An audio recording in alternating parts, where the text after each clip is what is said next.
What's going on, everyone? I'm just a typical, average American here today to react and continue learning about some of the most shocking things about Norwegian culture. Part 2. If you haven't seen Part 1, feel free to go check that out first, or stay here in Part 2. That's perfectly fine as well. But in Part 1, I started looking at this Reddit discussion, and I learned about some really unique and obscure things about Norwegian culture and what life in Norway is like. All these differences, like the tap water is actually good. Everyone drives real slow, which sounds kind of annoying. What else? There's no ID check at the airport. There's cell phone service everywhere, which sounds amazing. That'd be awesome. You have to pay to use the bathroom, which I can't imagine.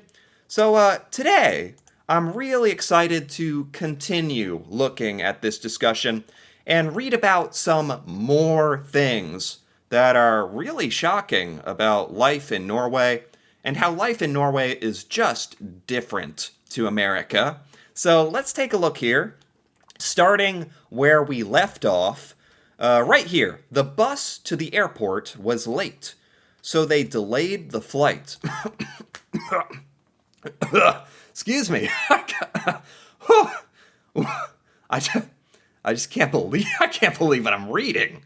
In America, like if you're late to the airport, you're missing your flight. You're like there's no flight waiting for you. Like this is such a common thing in airports that I couldn't even believe this. So they'll actually delay the flight for people who are late. I guess this is specifically a bus to the airport. Well, even still, wow.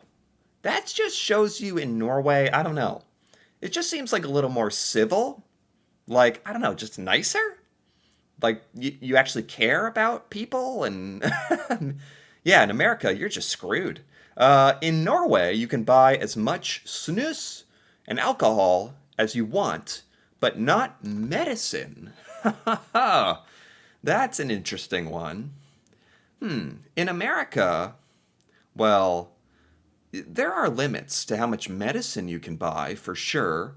Like, you can't even buy that many bottles of cough syrup at the grocery store. There's a limit.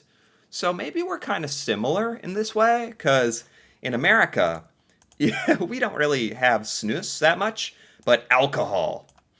You can buy all the alcohol you want. All the alcohol you can dream of. That is perfectly fine.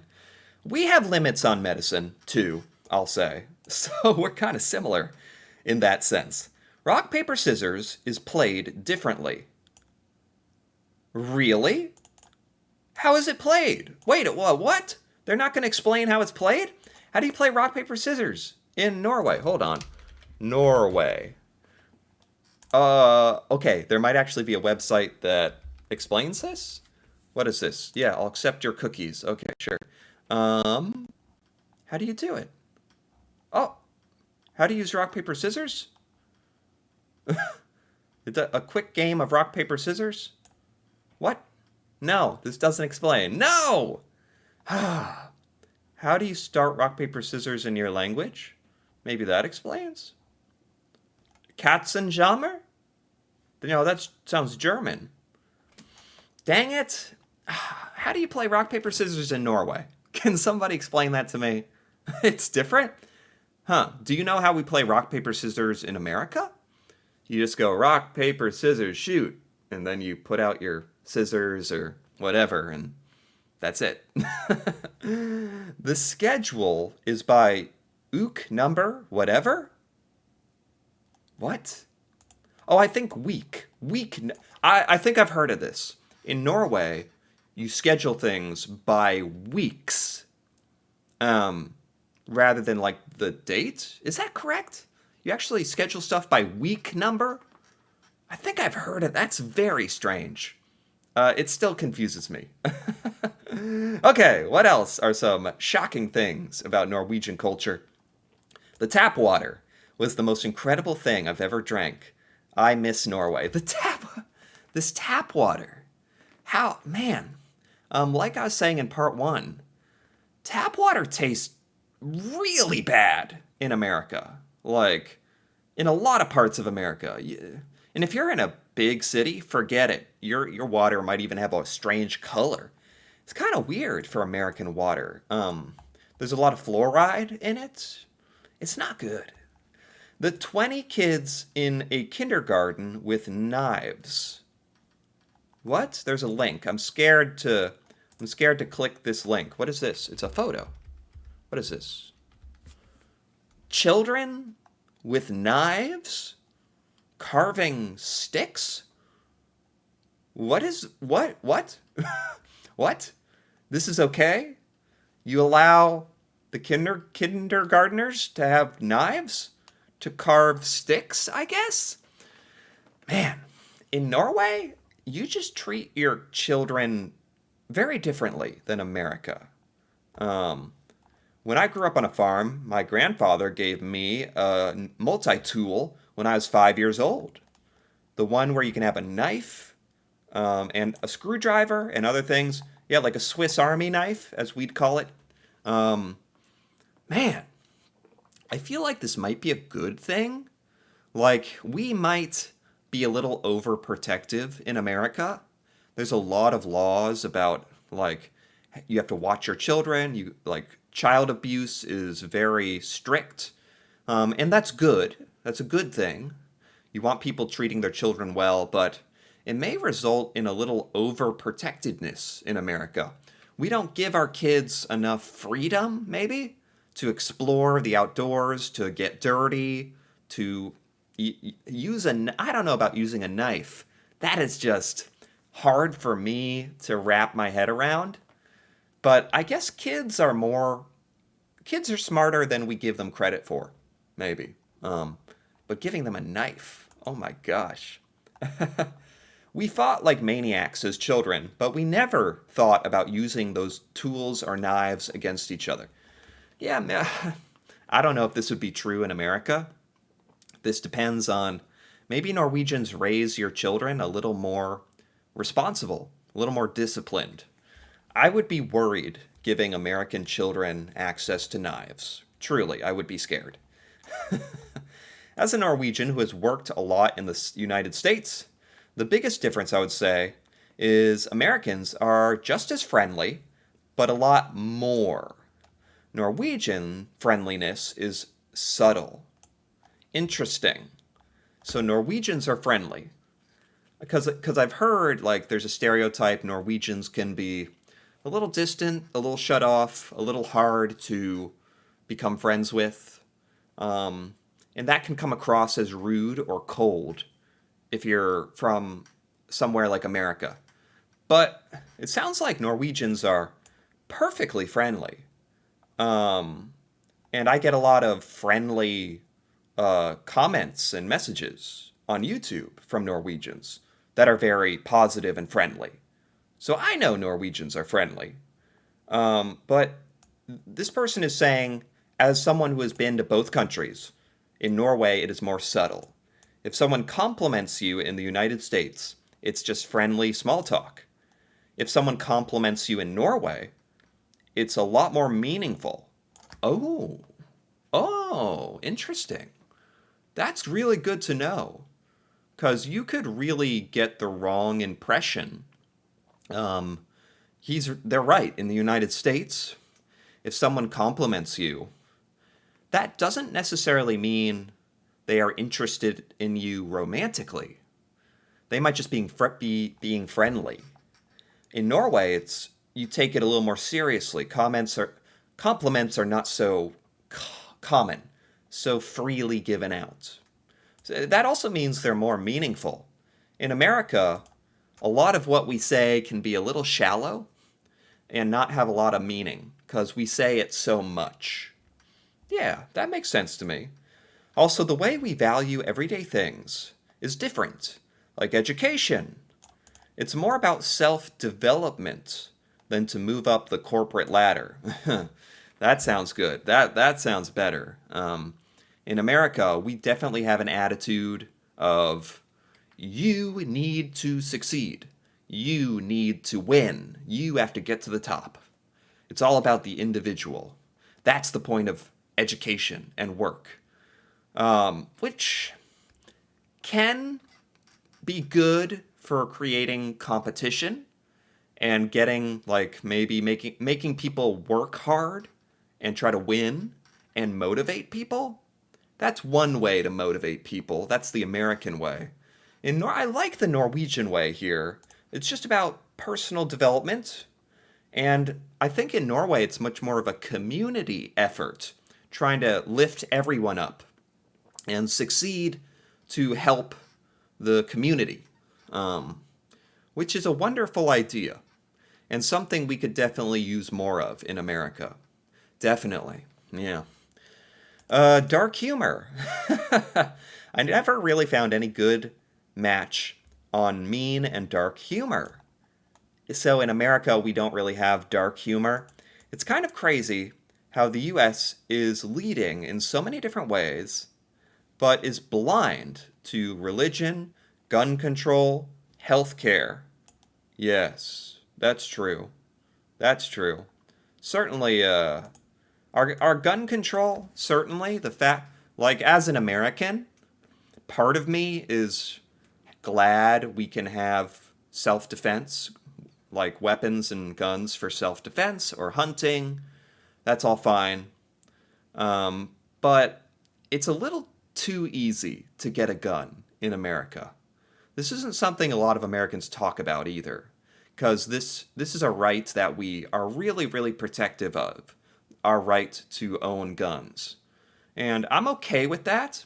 I never really feel uncomfortable around other Americans. I never feel like I'm in danger of being shot or anything. That does have something to do with where you live, but I never feel scared of guns personally. Maybe I'm a little privileged to have that experience. But even still, I think to get a gun, you should have to take a test, take an exam, prove that you're competent, that you're responsible, that you know how the gun works, take safety tests. It should just be more difficult. So I totally agree with that. What are the gun laws like in Norway? I assume it's a lot harder to get a gun. In America, you can basically get a gun in one day if you go into a store and get registered and everything. It's not hard, yeah. And that is a little scary. We just don't think about it very much here. Healthcare. Don't even get me started. Yes, healthcare. Healthcare. Yeah, we rely on healthcare insurance. You have to pay a lot of money for healthcare. It's not good for a lot of Americans. Norwegians see Americans as simpletons because of these things, because of like religion, guns, and healthcare. That's okay. Like, I have criticisms of that stuff too. What are some more shocking things about Norway? I'm an American living in Oslo. Norwegians have healthy coping mechanisms. Are you depressed? Are you going through a breakup? Are you having issues at work? Have you tried going for a hike? Really? Is that how outdoor activities? That's how Norwegians deal with stress, outdoor activities? Should Americans try that? Getting outside? Like working off stress and depression by connecting with nature and getting outside? I think there's some real truth to that. This is just like something about American culture that would just have to change because most Americans don't get out into nature. We don't have as much beautiful nature as Norway has, though. So it's kind of something Norway is just lucky to have, I think. And it's a part of your culture. getting outside, which is fantastic. Homeowning. The amount of time Norwegians talk about homeowning, real estate, and home loans is mind blowing. The amount of people saying they feel judged for not owning a home. So, in Norway, there's a big discussion about you want to own a home. It's a little embarrassing to not own a home. You talk about owning homes. Yeah, I guess it's not really it's not discussed as much here in America because for a lot of Americans, especially now, it's impossible to get a home. A lot of Americans just can't afford homes. They are way too expensive in most parts of America. I think the average home is 400,000 American dollars. It's crazy. Interest rates are really high. It's a really tough time in America for most people have to rent, and that's kind of the discussion going on here. Introducing you to people on the street. Norwegians don't do this. I'll walk down a street with a friend or be at a cafe. If they pass by a friend, they will go straight into talking and I will become a ghost. There's no social pressure to introduce everyone if it's just a passing conversation. Really? What a specific difference. That would shock me. In America, if somebody approaches you that you know, you should introduce them to everybody else. That would be very rude not to. It's very uncomfortable here. I don't know, Norwegians just seem like a little more comfortable in awkward situations. It's not even an awkward situation, I guess. I have to think of it differently. Hierarchy at work. Norwegians are proud of the flat hierarchy at work, not having a strong leader who makes decisions. Rather, you make decisions as a team. Oh my God. That is shocking. That is so different from American work culture. American work culture is built on managers and leaders making the decisions. That's just how it works. And it goes back to in America how everyone is working for their own self, our own well-being. Because you want to work up the corporate ladder and become the manager, the leader, the CEO. That is the goal for all Americans. But in Norway, you have a much more healthy attitude where everyone's equal. I really like that. What else here? Sheep mentality? There's a certain way to be in Norway.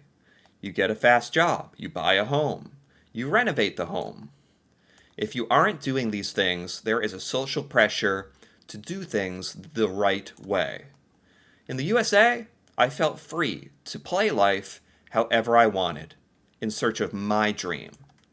That's really in America. This is something I don't even know about America, is how free and open-minded we are, because it's just normal here. So this might be a criticism of Norway, maybe.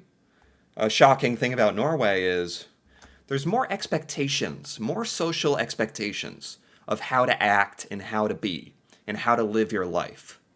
Maybe you find comfort in that. Maybe it's not as bad as I think, but I like in America. I agree. In America, it's you do whatever you want, for better or for worse. And I like that. I like that. Making friends is a full-time job? Because it's so hard to make friends in Norway? Oh my gosh. People in Norway love their hobbies. None of my coworkers in the USA had time for hobbies. Americans do need more hobbies. We would be a lot happier. There's some things about Norway I just love. Like the hobbies, the connection to nature, treating everyone equally, the clean tap water. Wow. How you treat your children with a lot of responsibility. This was awesome. This was really fun for me. There's a lot of shocking things about Norwegian culture. A lot of differences. I could just go on and on and on, but this was a really fun discussion for me to look at, and I learned a lot of things about what life in Norway is like. It's very different. A lot of things that are arguably better that we could really learn from in America. So, for that reason, I really enjoyed this. Anyway, if you enjoyed this as well, feel free to give this video a like or leave a comment with your thoughts on any of these shocking things about Norway. And if you're interested in more videos like this, me reacting to Norway and learning about Norwegian culture, feel free to subscribe for more. And until then, thanks for watching, and see you next time.